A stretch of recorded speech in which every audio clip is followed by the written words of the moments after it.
All right, doing my trip wrap up here. Been in Gettysburg since Saturday, the 4th of July. Today is the 8th. Leaving here in a few hours. Just wanted to do a little trip roundup and flap my gums a little bit. While I was here, I went to a couple excellent programs, ones I really recommend that you go to. One of them was Confederates Take the Shriver House. That was a great program. Apparently they only do it on the 4th of July. They had reenactors in the museum and in the house. Everything from women portraying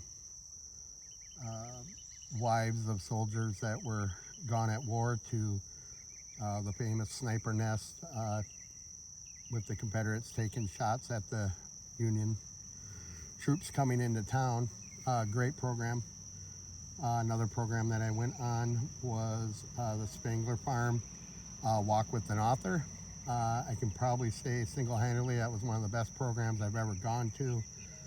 Ron Kirkwood and the infamous a gem of a person of Gettysburg, Carol Reardon, did the program. It was very, very humbling to know that the boards that you walk on in that barn that was used as a field hospital were the same boards that people were operated on, and countless casualties were brought into that barn. It was an excellent program.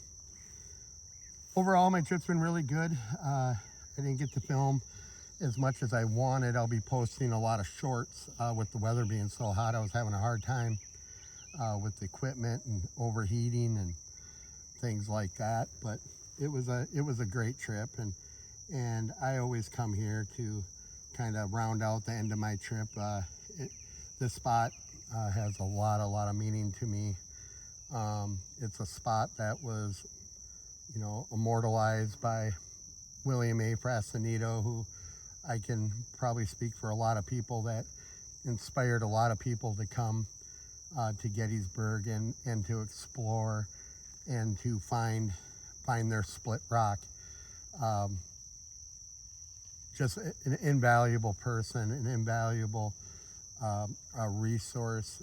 This place is very symbolic to me. There's other people that I really like, and ones that I really admire. Gary Edelman from the Battlefield Trust is really kind of like second to none. Just a wealth of knowledge and a love for Gettysburg that a lot of people share. He just took it to a next level. Tim Smith, who I would probably argue there's nobody that knows as much about this battle or Adams County, period. The guy's just, it's unbelievable how much he knows.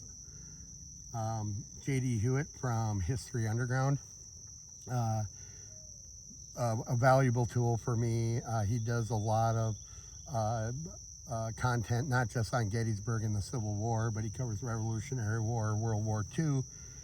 I really encourage you to go to see his page. Jim Hessler, author, Battlefield Guide, just invaluable tools again. Watching his content, reading his books. He's a really nice guy. I've gone to a few of his events, and just a gem. Charlie from History with Waffles, in my opinion, I think he puts out the best content right now. His ability to tell a story about the units, and most importantly, men that fought in those units, and his cinematography that he does and the way he shoots a video, I really think that he is second to none. I really encourage you to go watch those pages and watch those channels. Just great. These guys don't get caught up in some of the politics of streamers and podcasts and Civil War channels that I've experienced. They do it for the love of the place, to honor the men, and women and animals and everything that fell at this battlefield. To me, this split rock really symbolizes not only the Frastinito photos and Alexander Gardner and the photos that were taken here, but it really symbolizes a time when, like that split rock, the country was split. And every time I come here, no matter what I do and what I learn, I always think of that. And this place is special in so many ways. For me, it's a humbling reminder that freedom has a price, and a lot of men died in a cause that they believed in, whether it was right or wrong. Not to do a quote from Jeff Daniels from the movie Gettysburg, but in the end, they were fighting for each other more than anything. And it's just humbling to walk their steps. It's humbling to look across these fields when a lot of people, all they see is an empty field. And what I see is a place where there was great sacrifice, sorrow, most importantly, bravery. It is something that once it gets a hold of you, you really, really do see the whole picture. I come out here a lot, and every time I come here, I learn something new, or I feel something different. I can't express enough how much Gettysburg has become a part of my life.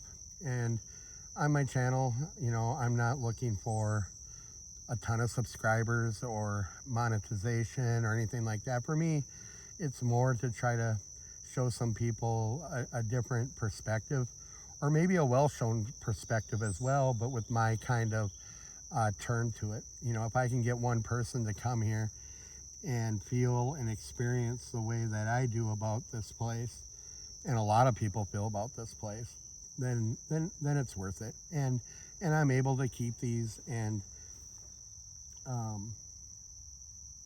have those for later in life when I probably won't be able to come here as much, or be able to walk the fields like I do now.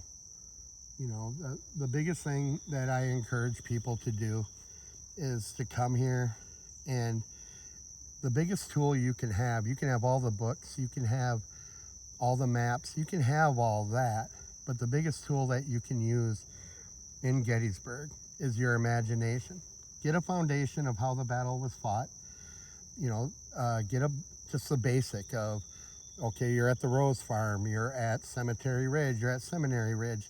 Get a basic outline of that within your mind, and close your eyes and just imagine what that was like, or get that picture in your mind of what that soldier was watching as 15,000 men were coming across the field, or use your imagination of knowing that the buddy next to you didn't make it.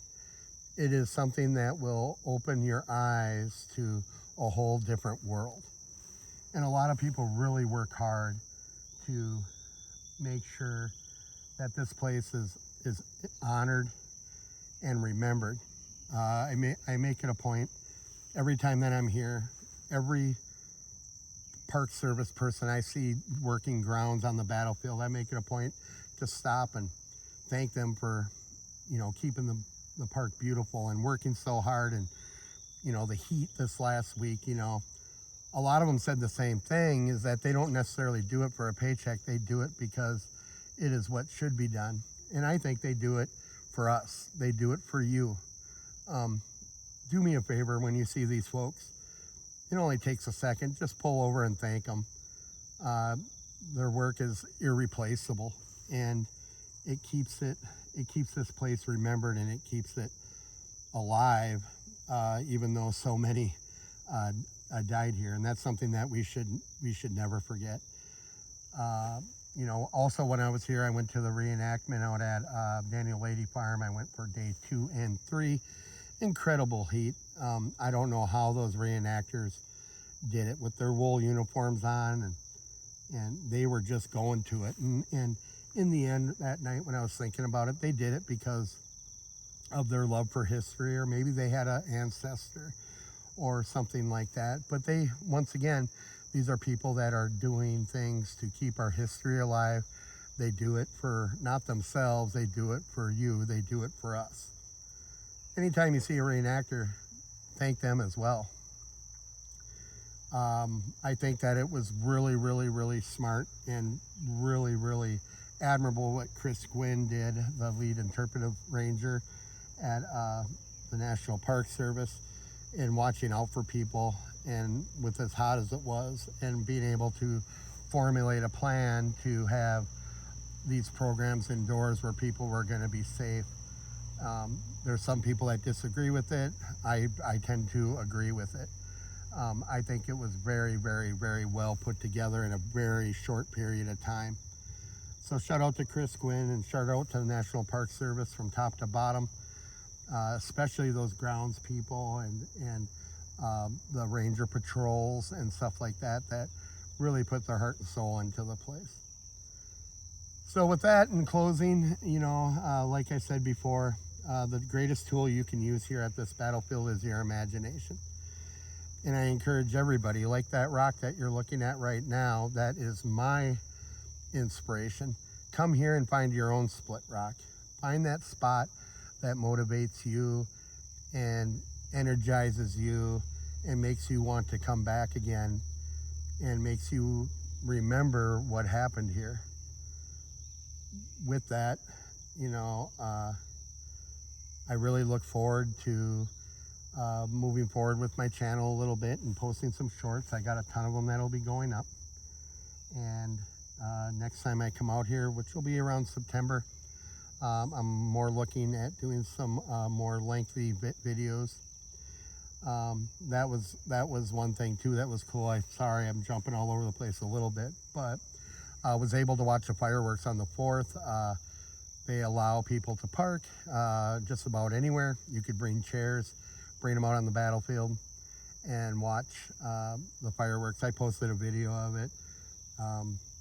It's something special, but it was special in the fact that I was sitting 20 yards from the angle on Cemetery Ridge, watching the fireworks and watching the glow and the shadows of the cannons. It was something I'll never ever forget. So with that, make sure to thank your park rangers, make sure to thank your park staff, make sure to go on YouTube and check out these channels that I mentioned, and make sure you find your split rock here at Gettysburg. Close your eyes and use your imagination. It opens a whole new world. Till next time, I'll see ya.